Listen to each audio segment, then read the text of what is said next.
Thank you. Thank you.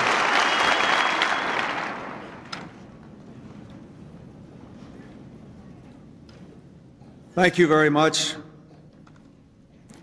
Governor Keating and Mrs. Keating, Reverend Graham. To the families of those who have been lost and wounded,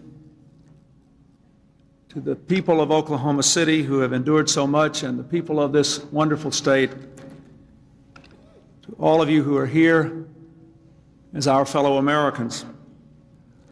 I am honored to be here today to represent the American people, but I have to tell you that Hillary and I also come as parents, as husband and wife, as people who were your neighbors for some of the best years of our lives. Today, our nation joins with you in grief. We mourn with you. We share your hope against hope that some may still survive. We thank all those who have worked so heroically to save lives and to solve this crime, those here in Oklahoma and those who are all across this great land, and many who left their own lives to come here to work hand in hand with you. We pledge to do all we can to help you heal the injured, to rebuild this city, and to bring to justice those who did this evil. This terrible sin took the lives of our American family, innocent children in that building only because their parents were trying to be good parents as well as good workers. Citizens in the building going about their daily business, and many there who served the rest of us, who worked to help the elderly and the disabled, who worked to support our farmers and our veterans, who worked to enforce our laws and to protect us. Let us say clearly, they served us well, and we are grateful.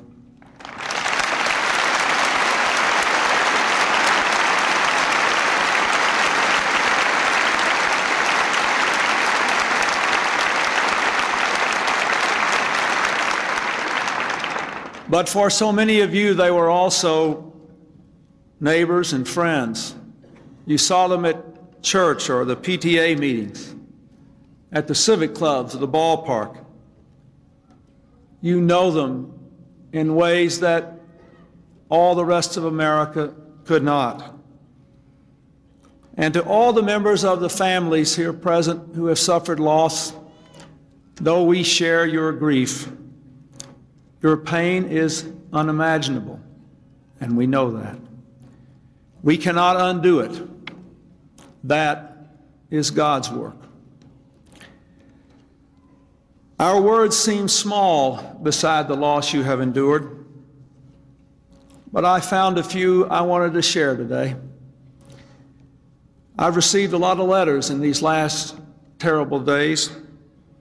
One stood out because it came from a young widow and a mother of 3 whose own husband was murdered with over 200 other Americans when Pan Am 103 was shot down. Here is what that woman said I should say to you today.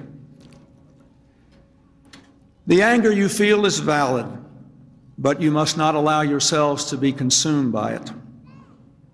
The hurt you feel must not be allowed to turn into hate, but instead into the search for justice.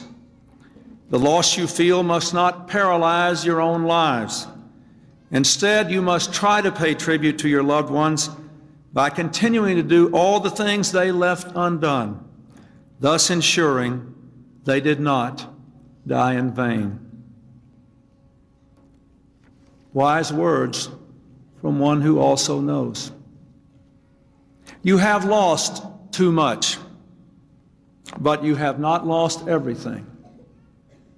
And you have certainly not lost America.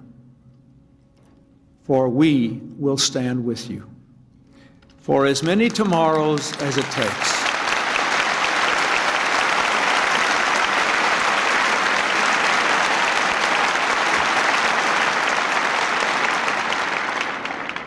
If ever we needed evidence of that, I could only recall the words of Governor and Mrs. Keating. If anybody thinks that Americans are mostly mean and selfish, they ought to come to Oklahoma.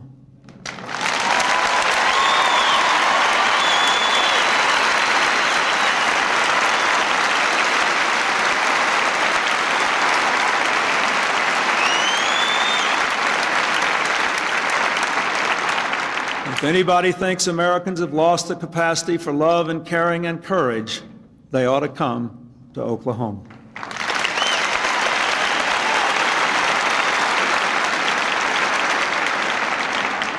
To all my fellow Americans beyond this hall, I say, one thing we owe those who have sacrificed is the duty to purge ourselves of the dark forces which gave rise to this evil.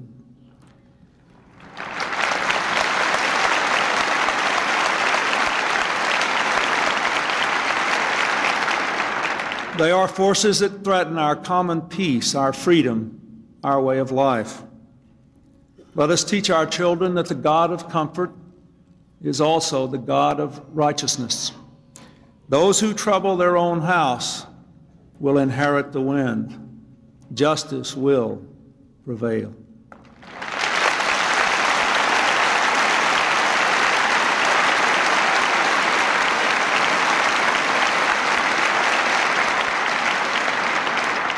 Let us let our own children know that we will stand against the forces of fear.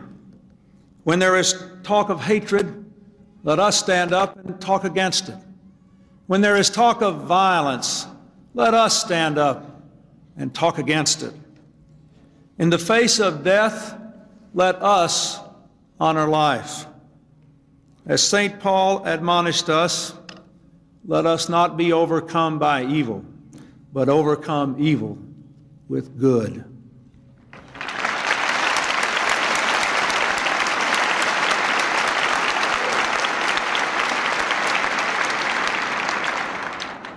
Yesterday, Hillary and I had the privilege of speaking with some children of other federal employees, children like those who were lost here. And one little girl said something we will never forget. She said, we should all plant a tree in memory of the children. So this morning, before we got on the plane to come here at the White House, we planted that tree in honor of the children of Oklahoma.